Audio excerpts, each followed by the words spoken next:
வணக்கம் மக்களே. இந்த வீடியோவில் நம்ம ஒரு சோகமான செய்தி தான் பார்க்க போகிறோம்.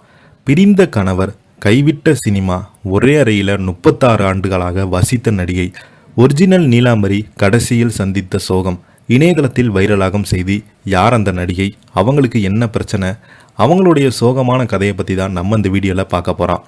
அதுக்கு முன்னாடி முதன்முறையாக நம்ம சேனலை ஃபஸ்ட் டைம் பார்க்குறீங்கன்னா சப்ஸ்கிரைப் பண்ணாதவங்களாம் சப்ஸ்கிரைப் பண்ணிக்கோங்க. பெல் பட்டன் சிம்பல் அமைக்கி நம்ம சேனலோட நோட்டிஃபிகேஷனை எனபிள் பண்ணிக்கோங்க.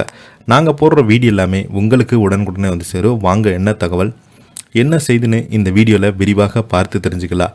சினிமா கவர்ச்சிகரமான வெகுஜன ஊடகம் என்றாலும் அதற்குள் சொல்லப்படாத, வெளியில் தெரியாத பல இருண்ட பக்கங்கள் உண்டு.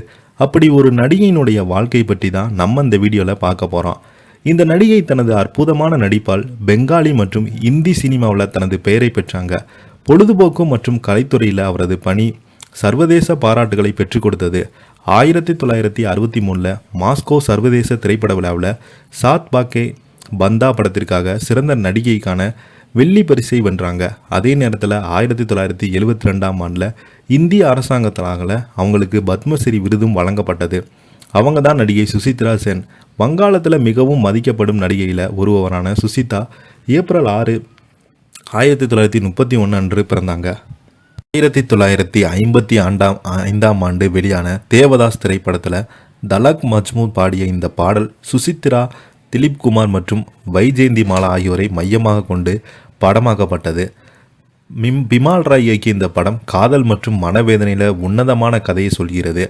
சுசித்ரா பரவாகும் தில்லி குமார் தேவதாஸ் என்ற பெயரிட்ட வேடத்தில் நடித்தாங்க. கிட்டத்தட்ட 3 சகாப்தங்களாக திரையுலகத்தை ஆண்ட இந்த நடிகை ஒரு இருண்ட அறையில் யாருக்குமே தெரியாமல் இறந்து கிடந்த சோகம் அரங்கேறியது. 36 ஆண்டு காலமாக அறையிலே வெளியே வராமல் முகத்தை மூடியபடியே இருந்திருக்காங்க. ஆரம்பத்தில் சில ஆண்டுகள் பெங்காலி படங்களில் பணியாற்றிய பிறகு சுசித்ரா பாலிவுட்டில் அறிமுகமாகி கிட்டத்தட்ட 60க்கும் மேற்பட்ட திரைப்படங்களில் நடித்திருக்கிறாங்க. சுசிதா 1972 பத்மஸ்ரீ விருது வழங்கி அரசு கௌரவித்தது. முன்னணி ஹீரோவாக இருந்த உத்தம் குமாருடன் நடித்த தேவதாஸ், அனாதி, பம்பேகா, மம்தா ஆகிய படங்கள் பாக்ஸ் ஆஃப் ஹிட் அடித்தது. 1975 வரை சுசித்ரா பாலிவுட் திரையில் முன்னணி கதாநாயகியாக இருந்தாங்க. ஆனந்தி போன்ற படங்கள் விமர்சன ரீதியாக பாராட்டத்தை பெற்றதோடு வசூலில் சாதனை படைத்தது. தத்தா என்ற மற்றொரு படம் வணிக ரீதியாக வெற்றி பெற்றது.